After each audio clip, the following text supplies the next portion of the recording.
Radio city 91.1 થી હું છું આરજે મહેક અને મારી સાથે છે અજીતા ઇટાલિયા અને જગદીશ ઇટાલિયા. આ કપલ અને સુરતના ટોટલ 21 થી 22 જણ છે.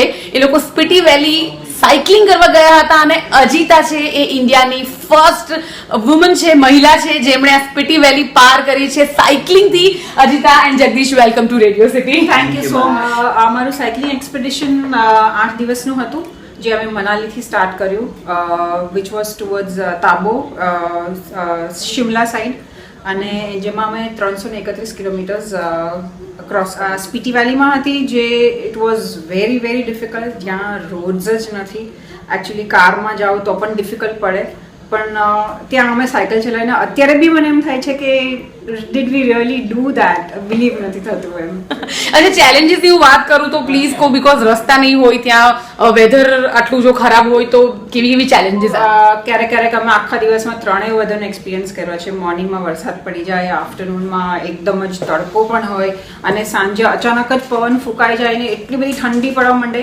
એટલે ડિગ્રી તો 5-6 ડિગ્રી હતી, પણ પવન એટલો બધો ઠંડો કે એમ તમને એમ થાય કે રેઇનકોટ પહેરીએ કે શું કરીએ, શું કરવું, એમ કંઈક સમજ જ નથી. રસ્તા બહુ જ ડિફિકલ્ટ હતા, પણ બ્યુટી એટલી સુપર હતી. એક વસ્તુ સમજમાં આવી કે જો કારમાં આ બધું જોવા જઈએ ને, ફરતા હોઈએ ને તો આટલું બધું ધ્યાન ના જાય, પણ સાયકલ પર જ્યારે ફર્યા ને ત્યારે એક વસ્તુ નેચરની ધ્યાનમાં આવી હતી કે બીકોઝ ફોટોગ્રાફ્સ મેં જ્યારે જોયા છે ત્યારે બ્યુટીફુલ પેઇન્ટિંગ હોય એવું લાગે. તો તમે લોકો સાયકલિંગ કરતા કરતા કુદરતને કેટલી માણી?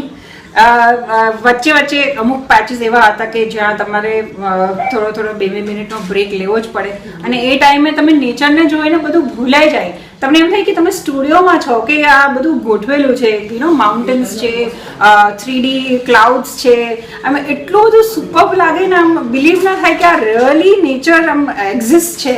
અચ્છા, ફિઝિકલી કેવી કેવી ચેલેન્જીસ આવે? બીકોઝ આપણું બોડી કેટલું કોપ અપ કરે? એક દિવસની 3 સિઝન પોસિબલ જ નથી. એ બહુ જ અઘરું હતું. એક તો સાયકલિંગ જસ્ટ મેં 3 મહિના પહેલા સ્ટાર્ટ કર્યું, અને ત્યાં રાઇડ્સ 8 થી 10 કલાકની પણ થઈ જતી હતી, અને અહીંયા મેં સુરતમાં 4 કલાકથી વધારે સાયકલિંગ કર્યું જ નહીં હતું, પણ કંઈ ખબર નથી પડી. આમ નેચરને જોતા જોતા અને ટીમનો સપોર્ટ એટલો બધો હતો કે ક્યાં થઈ ગયું ને કંઈ ખબર જ નહીં, બસ થઈ ગયું. અચ્છા, જગદીશજી પણ આપણી સાથે છે, તેઓ પણ આખું સાયકલિંગનું આખું ગ્રુપ છે. અચ્છા, તમે પણ સાથે સાથે આખી જર્ની છે એને નિહાળી છે, અને અજીતા છે 3 મહિના પહેલા જ ઓલમોસ્ટ સાયકલ શીખ્યા છે, તો તમને કેટલા ડર હતા મનમાં?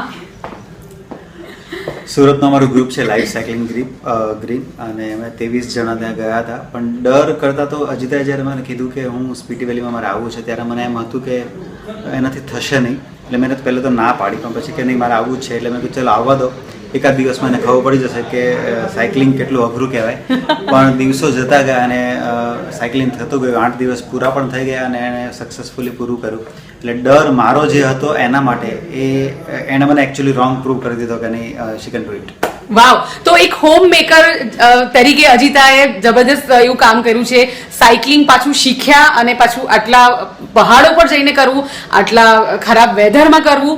એટલે અજીતા, તમારા જેવા જે હોમ મેકર્સ હોય એ લોકોને પ્લીઝ તમે થોડું મોટિવેટ કરો. I would definitely like to say that કે હું માનું છું કે live your life today, there is never a tomorrow. તો મને ક્યારેક જૂનૂન ચડે કે નહીં મારે કંઈક કરવું છે, તો મને બસ કરવું જ હોય ને આજે જ કરવું હોય. તો અને હાઉસવાઇફ માટે સ્પેશિયલી કહેવા માંગુ છું કે ઘરનું ધ્યાન રાખો, છોકરાઓનું ધ્યાન રાખો, એ બધું કમ્પલસરી છે, જરૂરી છે આપણી માટે, પણ સાથે સાથે live your dreams also, and it is very easy to balance both the things, and તો જીવવાની બહુ મજા આવશે. અને સુરતમાં ભાઈ આપણે હવે રેકોર્ડ્સ બનાવવાની ટેવ પડી ગઈ છે, આપણી આદત પડી ગઈ છે. એમાંનું એક અજીતાએ પ્રૂવ કરી દીધું છે, ભારતના પહેલા મહિલા જેઓ સ્પીટી વેલીમાં સાયકલિંગ કરી આવ્યા. અચ્છા અજીતા, તમારા દીકરાઓ છે, હસબન્ડ છે, આખું ફેમિલી સાયકલિંગ કરે, જબરદસ્ત. પ્લીઝ એમના વિશે કહો, બીકોઝ એમણે બી કેટલાક રેકોર્ડ બનાવ્યા છે. અમારો મોટો સન છે, એ 2014માં લેહ ગયો હતો, and he was the youngest to go to Leh and Khar Dungla, which is the highest motorable road, અને એના નામ પર પણ રેકોર્ડ છે. અને એને પણ એકચ્યુઅલી પ્રેક્ટિસ વગર જ ગયો. હી ઇઝ ઓલ્સો એડવેન્ચરસ, એટલે એને પણ હતું કે ના મમ્મા હું રહીશ, તું જા એમ. એટલે બ્યુટી વિથ બ્રેન તો કહેવાય છે, પણ beauty with brain with so much of strength જે અજીતાએ અહીંયા સાબિત કર્યું છે, આપણને બહુ જ મોટિવેટ કર્યા છે.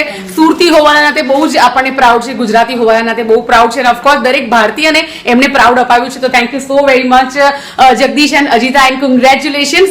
રેડિયો સિટી સાથે તમે લોકોએ આવીને અનુભવ શેર કર્યો. થેન્ક યુ સો મચ મેક, thank you for calling us.